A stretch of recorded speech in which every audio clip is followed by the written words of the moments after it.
34 in Boston, Mayor Michelle Wu raising some brand new concerns right now on an already troubled part of the city. Of course, we're talking about the area known as Margain. Now, she says outreach workers, they're just pulling out of providing services there as drugs and human trafficking and weapons have become an even larger problem. So NBC 10's Oscar Margain live in Boston with this morning with much more. Now, Oscar, obviously this is a layered situation, a lot of problems going on.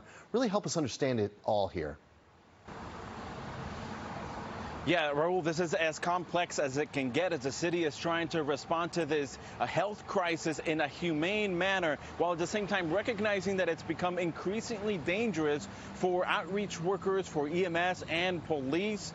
Police saying they've been responding to more and more calls for service. Case in point, we noticed about 30 minutes ago, police, about maybe 10 or 12 cruisers show up here to the encampment on Atkinson and Southampton streets.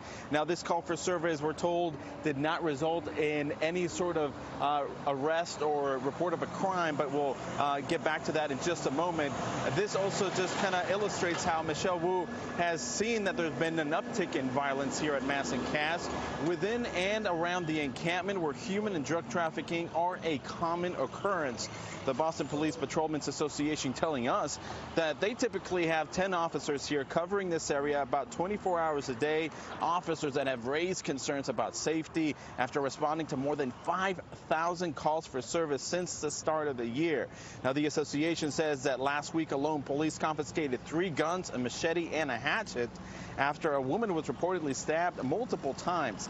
The mayor noted that since taking office, more than 400 people have been helped with health and housing services, but that hundreds more have arrived from across the country.